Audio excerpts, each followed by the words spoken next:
ఇదే మగతనం అనుకుంటున్నారు. మగతనం అంటే ఇది కాదు, మా అధికారం ఉన్నప్పుడు చేసుకుంటూ చెప్తుండ్రు.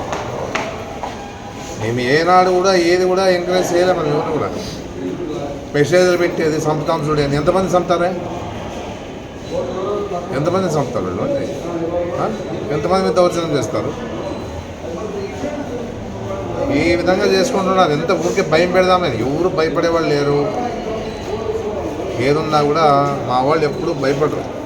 ఏ దానికి కూడా వెనకడ చేసే పరిస్థితి లేదు. ఎందుకంటే వద్దు అనుకున్నాం కాబట్టి ఊరికే ఉన్నాం. లేకపోతే అధికారం ఉంటుండే ఊళ్ళో. వద్దురా బాగుండదు, మీ కుటుంబాలు చెడిపోతాయి అని చెప్పిన తర్వాతే మనం సపోర్ట్ చేయమని చెప్పి తెలుసుకున్నారు కాబట్టి ఏది కూడా జరగలేదు ఊళ్ళో, ఏ ఊళ్ళో కూడా. అది ఆలోచనలే. ఈరోజు 2 రోజులు కాదు, ఇంకా ప్రమాణ స్వీకారం కాదు, ఎప్పుడే మొదలు పెడితే ఏదన్నా ఊరు అభివృద్ధి అడిగా చేసుకోవాలో లేకపోతే ఇంకోటి డెవలప్మెంట్ చేసుకునే విషయంలో పని చేసుకోండి, మంచి పేరు తెచ్చుకోండి. ఎవరు వద్దంటాం? మేమే వద్దంటామా? మేమే ఎవరిని వద్దనలేదు. మేము మంచి పని తెచ్చుకోండి, మంచి పేరు తెచ్చుకోండి, బాగా డెవలప్ చేయండి, చూపించుకోండి. ముందు ఎలక్షన్ ఇంకా 5 ఏళ్ళ తర్వాత ఎలక్షన్లు వచ్చిన బాగా ఆ రోజు వాళ్ళే అభిమానంతో ఓట్లు వేసేదాన్ని పెట్టుకోండి. ఎవరు వద్దంటారు? అంతేగాని ఈ విధంగా ఫోన్ చేసేది ఏదో వీళ్ళకి ఏం కిరీటం చెప్తే కదా, వీళ్ళకి ఏమీలే, వీళ్ళు ఎంతసేపు ఉన్నా కింద పడిండాల్సి ఉందే కానీ ఉన్నవాళ్ళు సంతోషంగా వీళ్ళ నుంచి వాళ్ళు బాగా బతుకుతూ ఉంటారు. ఇట్లా అన్నారు వీళ్ళంతా కూడా. ఇదే కావాల్సిండేది. నేనే చెప్తా ఉన్నాను, ఇప్పటికైనా చెప్తా ఉన్నాను, ఎమ్మెల్యేకి చెప్తా ఉన్నాను, మీనాక్షి చెప్తాను. ఇట్లాంటివన్నీ కంట్రోల్లో పెట్టుకుంటే మంచిది అనేది కూడా నేను చెప్పగలుగుతాను.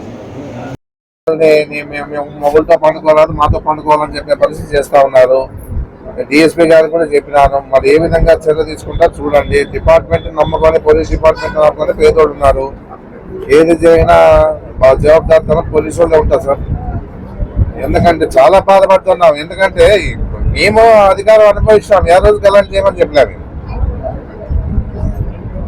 అదే సార్, మాకు అలాంటి ఆలోచన లేవు మాకు. ఎందుకంటే ఈ రోజు వస్తేనే మా అధికారం వచ్చింది, మీ మగుడు మీతో పండుకోవాలి, మీతో వచ్చి మాతో వచ్చి పండుకోవాలంటే పది కొట్టి వాళ్ళంతా రాత్రి దౌర్జన్యం చేసి డిఎస్పీ గారు అంతా పోయినారు కాబట్టి పనికినారు సార్. లేకపోతే 2-3 మర్డర్లు అయ్యేవాడు సార్. కంట్రోల్ చేయమని చెప్పండి సార్. కేసు కూడా పెట్టమని సార్ వాళ్ళ మీద. ఎందుకంటే ఆడవాళ్ళు కూడా ఎదురు మీద అంగి పట్టుకొని చున్నీలు చించి అదే వాళ్ళు 2 పార్టీలు కాదు సార్. ఎవరు చేసిన అనేది పెట్టారు, 2 పార్టీల మీద పెట్టే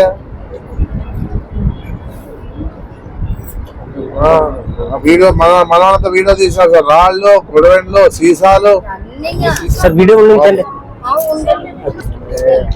లేకపోతే ఇంకొక తప్పులు కూడా అయితే భయపడతారు. నువ్వు పోయాడు, వాళ్ళు పోయాడు, ఎందుకు భయపడతారు? అది ఏం అధికారం అనేది పక్కకు పెట్టండి. ధైర్యం చూడండి అంతే. అధికారం అనేది పక్కకు పెట్టుకోండి. ఏమన్నా 4 కేసులు అవుతాయి, దాని పని చెప్తా ఉన్నాం. వస్తే ఏం చేయాలి చేసుకోతారు. ఇప్పుడు ప్రజాస్వామ్య రాజ్యంలో లేదు సార్. అదే కదా. ఫస్ట్ ఆఫ్ ఆల్ నేను I will talk to any media persons. ఎవరే కానీ వీళ్ళు ప్రజాస్వామ్య రాజ్యంలో ఉంటే ఈ విధంగా ప్రవర్తించారు సార్. ప్రతి కార్ల రాజ్యంలో ఉన్నారు కాబట్టి ఈ విధంగా ప్రవర్తిస్తున్నారు వీళ్ళు.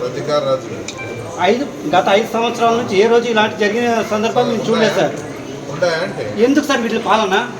12 ప్రమాణ స్వీకారం, ఇంకా వీళ్ళు సీఎం అయిపోయి కూడా 2 రోజులు కాలేదు సార్. ఎందుకు సార్ వీళ్ళకి ఇంత ప్రతిదారులు సార్? మా వల్ల కాదా? సార్. ఫస్ట్ ఆఫ్ ఆల్ మా వల్ల కాదా? Very criminal person sir first of all.